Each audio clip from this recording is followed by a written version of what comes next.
Hello, story lovers. Welcome back to my channel Possessive Husband, Innocent Wife, Part 31. Daksha తిరిగి రావడంతో ఆంటీతో మాట్లాడావా అని ధన్య అడగడంతో మాట్లాడాను అని చెప్పడంతో సరే పద, వర్క్ చేసుకోవాలి, లేదంటే వర్క్ కొంచెం పెండింగ్ ఉన్నా మళ్ళీ ఓవర్ టైం వర్క్ చేయిస్తారు. నేను 6 ఇంట్లో పడితేనే హాయిగా ఉంటుంది, లేదంటే ఈ ట్రాఫిక్లో చచ్చిపోతాను అని ధన్య చెప్పడంతో నవ్వుతూ ఇద్దరూ కలిసి ఎవరి డెస్క్ దగ్గరికి వాళ్ళు వెళ్తే దక్ష నిన్ను సార్ పిలుస్తున్నారు అంటూ మేనేజర్ చెప్పి వెళ్ళిపోయాడు. ఇప్పుడు నన్నెందుకు పిలుస్తున్నాడు అని దక్ష ఆలోచిస్తూ ఉంటే వెళ్ళవే, సార్ పిలుస్తున్నాడంట, నువ్విప్పుడు ఆయన సెక్రటరీ కదా అని చెప్పడంతో ఇక తప్పక దక్ష లేచి కర్ణ క్యాబిన్ దగ్గరికి వెళ్ళి డోర్ నాక్ చేయడంతో కమిన్ అన్న గొంతుకి ఒక్కసారిగా ఊపిరి వేగం అందుకోవడంతో తనని తాను స్ట్రాంగ్గా ఉంచుకోవాలని ఫిక్స్ అయ్యి డోర్ ఓపెన్ చేసుకుని లోపలికి వెళ్ళింది. సార్ పిలిచారంట అని అడగడంతో కర్ణ తలెత్తి చూసి చైర్ మీద వేసిన సూట్ తగిలించుకొని కొంచెం పనుంది పదా నాతో అని పిలవడంతో ఏం పని సార్ అని అడగడంతో ఏం చెబితే గాని రావా అని అడిగేసరికి మీరు నా బాస్, మీరు చెప్పినా చెప్పకపోయినా నేను రావాలి, వస్తాను సార్ అని అంటూ అతని వెంట నడిచింది. సార్ అంటూ మేనేజర్ ఎదురు రావడంతో అతని చేతిలో ఉన్న ఫైల్స్ మీద సంతకాలు పెట్టి నాకు ఒక పర్సనల్ మీటింగ్ ఉంది, నేను వెళ్తున్నాను అని చెప్పి కర్ణ వెళ్లడంతో మేనేజర్ సరేనంటూ తన పనిలోకి వెళ్ళాడు. ఇద్దరు కారులో కూర్చున్న తర్వాత డ్రైవర్ కార్ స్టార్ట్ చేసి సార్ ఎక్కడికి వెళ్ళాలి అని అడిగేసరికి హోటల్ అని చెప్పడంతో సరేనంటూ డ్రైవర్ కార్ స్టార్ట్ చేయడంతో ఇప్పుడెందుకు రెస్టారెంట్కి అని దక్ష ఆశ్చర్యంగా అనుకుంటున్నప్పుడే కార్ ఆఫీస్ కాంపౌండ్ దాటింది. దక్ష ఇప్పుడెందుకు రెస్టారెంట్కి తీసుకువెళ్తున్నాడో అర్థం కాక అయోమయంగా ఉన్నప్పుడే రెస్టారెంట్ లోపల డ్రైవర్ కార్ పార్క్ చేయడంతో కర్ణ కార్ దిగడంతో అతన్ని చూసి ఆమె కూడా కార్ దిగి అయోమయంగా చూస్తుంటేనే వెల్కమ్ సార్, మేడం మీకోసమే వెయిట్ చేస్తున్నారని ఒకతను ఎదురొచ్చి చెప్పేసరికి ఇతన్ని ఎక్కడో చూశానే, ఎస్, వేద కన్స్ట్రక్షన్స్ కంపెనీ నుంచి వచ్చిన పిఏ కదా, ఇతను ఇక్కడేం చేస్తున్నాడు అని దక్ష అయోమయంగా అనుకుంటున్నప్పుడే కర్ణ లోపలికి వెళ్తుంటే అతని వెనుక వెళ్తున్న దక్షని ఆపి హలో మిస్, మనం వేరే దగ్గర కూర్చుందాం, సార్ మేడంతో పర్సనల్గా మాట్లాడాలి అనగానే ఏ మేడంతో అని అయోమయంగా అడిగింది. ఏ మేడంతోనో అయితే నేనెందుకు ఇక్కడ ఉంటాను మిస్, మా మేడంతోనే అనగానే ఏం మాట్లాడాలి అని దక్ష క్యూరియస్గా అడిగేసరికి అతను అయోమయంగా చూసి అవన్నీ నీకెందుకు నేను చెప్పాలి, అసలు అవన్నీ నాకెలా తెలుస్తాయి, నువ్వెందుకు ఇంత ఆత్రంగా ఈ విషయాలన్నీ అడుగుతున్నావు అనగానే దక్ష తడబడి అంటే ఏదో ఫ్లోలో వచ్చేసింది అనగానే సరే నాతో రండి అంటూ తీసుకువెళ్ళి ఇద్దరు వేరే టేబుల్ దగ్గర కూర్చోవడంతో మీరేం తీసుకుంటారు అని అడిగేసరికి దక్ష అయోమయంగా చూసేసరికి అతను నవ్వి అదే మిస్, కూల్ డ్రింక్, కాఫీ లేదంటే ఐస్ క్రీమ్ ఏది తీసుకుంటారు అని అడగడంతో నాకేం వద్దు అని చెప్పింది. మీరు టెన్షన్ పడాల్సిన అవసరం లేదు, సార్తో మీటింగ్ అరేంజ్ చేసుకుంది మా మేడం కాబట్టి మనం ఎంత బిల్ చేసినా మేడం కంపెనీ అకౌంట్లో యాడ్ చేయమని చెప్పింది, సో మీరు బిల్ కట్టాల్సి వస్తుందని ఆలోచించాల్సిన అవసరం లేదు అనగానే నేను అందుకు వద్దని చెప్పలేదు, నాకేమీ తీసుకోవాలని లేదు అనగానే ఓకే నేను కూల్ డ్రింక్ తాగుతాను అంటూ కూల్ డ్రింక్ తెప్పించుకొని పిఏ తాగుతూ ఉంటే దక్ష మాత్రం కర్ణ వేదతో ఏం మాట్లాడుతున్నాడో అర్థం కాక కంగారు పడుతోంది. దక్ష కంగారు పడుతూ చుట్టూ గమనించడం చూసి మీరెందుకో టెన్షన్ పడుతున్నారు, దేనికో తెలుసుకోవచ్చా అని పిఏ అడిగేసరికి that's none of your business అని చెప్పడంతో ఇట్స్ ఓకే అని అతను తన పని తను చేసుకుంటూ ఉండగా కంగారు ఆగకపోవడంతో ఎక్స్క్యూజ్ మీ అని చెప్పి అక్కడి నుంచి లేచి అతను తనని చూడనంత పక్కకొచ్చేసి కర్ణ కోసం వెతుకుతూ రెస్టారెంట్ మొత్తం తిరిగింది. దూరంగా ఒక వెయిటర్ కనిపించడంతో తన మొబైల్లో కర్ణ ఫోటో అతనికి చూపించి ఈ వ్యక్తి ఎక్కడ ఉన్నాడో చెప్పగలరా అనగానే డైనింగ్ ఏరియాలో ఉన్నారు మేడం, ఇంతకీ మీరెవరు అని అతను అడిగేసరికి నేను అతని పిఏని, ఇంపార్టెంట్ మ్యాటర్ ఒకటి చెప్పాలి అనగానే అతను డైనింగ్ రూమ్ దగ్గరికి దారి చూపించడంతో అటువైపు వెళ్ళింది దక్ష.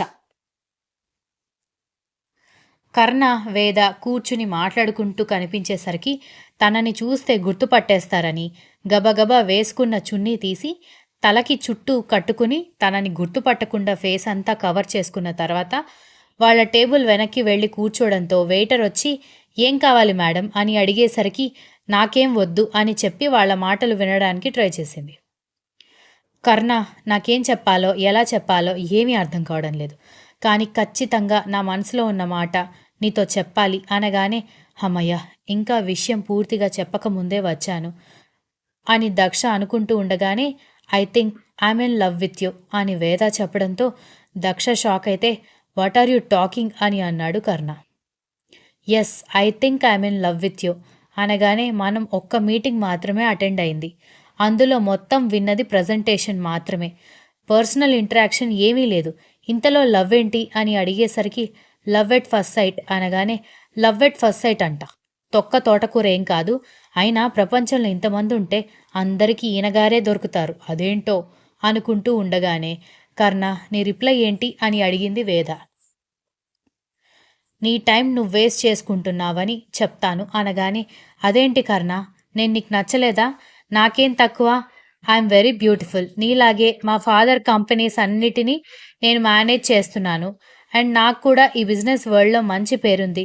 ఇంక ఇంతకంటే నువ్వు ఇంప్రెస్ అవ్వడానికి ఏం కావాలి అనగానే ఇవన్నీ చూసి ఇంప్రెస్ అయ్యేలా ఉంటే నీలాగే నేను కూడా ఫస్ట్ మీటింగ్లోనే ఇంప్రెస్ అయ్యేవాడిని. కానీ కాలేదంటే నాకు కావాల్సింది ఇది కాదు అని నీకు ఇంకా అర్థం కాలేదా అని అన్నాడు. మరి నీకు ఇంకేం కావాలి? నీకు నచ్చాలి అంటే నేను ఎలా ఉండాలి అని వేద ఒకదాని వెంట ఒక ప్రశ్న అడుగుతూనే ఉంటే వేద జస్ట్ ట్రై టు అండర్స్టాండ్ మీ. నువ్వేదో మీటింగ్ అంటే బిజినెస్కి సంబంధించిన ఏదైనా విషయం గురించి మాట్లాడతావేమో అనుకుని వచ్చానే కానీ ఈ విషయం గురించి అని తెలిసి ఉంటే నేను అసలు ఇంత దూరం వచ్చేవాడిని కాదు. Sorry I don't have any interest అని చెప్పడంతో కానీ నేను నిన్ను మర్చిపోలేకపోతున్నాను అనగానే నువ్వు ప్రపోజ్ చేసింది ఇప్పుడే. మనం ఈ ప్లేస్ నుంచి కూడా వెళ్ళిపోలేదు. అప్పుడే మర్చిపోలేకపోతున్నాను అంటున్నావు. నువ్వు అసలు ట్రై చేయలేదు కూడా అని అన్నాడు. కర్ణ ప్లీజ్ నీకు నచ్చాలి అంటే నువ్వేం చేయమన్నా నేను చేస్తాను.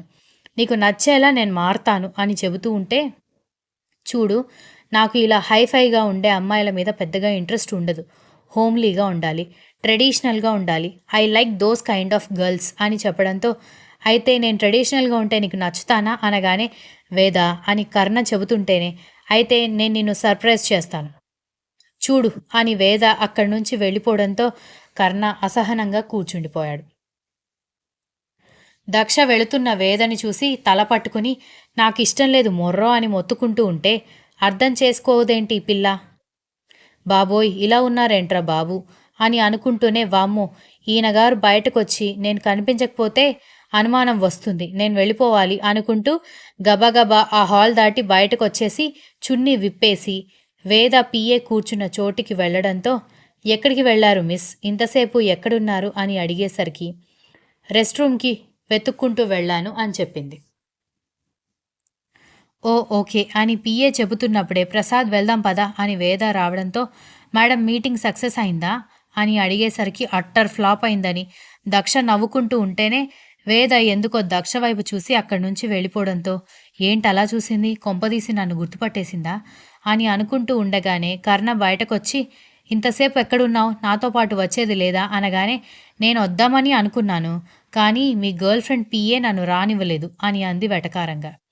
వాట్ గర్ల్ ఫ్రెండ్ అని కళ్ళు చిన్నవి చేసి అడిగి ఆ వెంటనే ఏదో అనుమానం వచ్చి లోపలికొచ్చావా నువ్వు అని అడగడంతో నన్ను రానివ్వలేదు అంటుంటే లోపలికి వచ్చావా అని అడుగుతారేంటి అని తడబడుతూ చెప్పేసరికి నిజం చెప్పు లోపలికొచ్చావు కదా అని అడిగాడు స్మైల్ ఇస్తూ.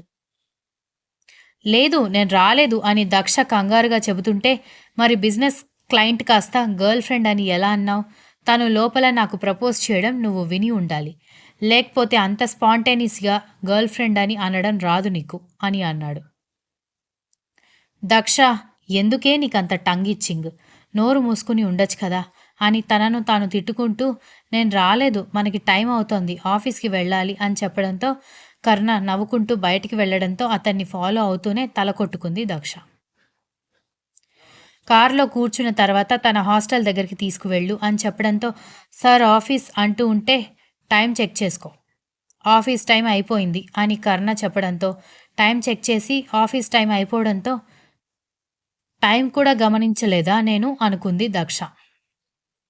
చున్నీ మొహానికి కట్టుకుని అవతల వాళ్ళ మాటలు వినడంలోనే నువ్వు బిజీగా ఉంటే టైం ఎక్కడ చెక్ చేసుకోగలుగుతావులే అని కర్ణ వెటకారంగా చెప్పేసరికి దక్ష గతుక్కుమని అతని వైపు చూసి మీరు నన్ను గమనించారా అనగానే నువ్వు లోపలికి రావడం నేను చూడలేదు. నువ్వు నా పక్కన కూర్చోవడం కూడా నేను చూడలేదు. కానీ ఎప్పుడైతే వేదని నా గర్ల్ ఫ్రెండ్ అని అన్నావో అక్కడే నాకు క్లారిటీ వచ్చింది అనగానే కొంచెం సేపు టంగ్ కంట్రోల్ చేసుకుని ఉంటే దొరికేదానివి కాదు. ఇప్పుడు చూడు ఎంత అంబారజింగ్గా ఉందో అని తనని తాను తిట్టుకుంది దక్ష.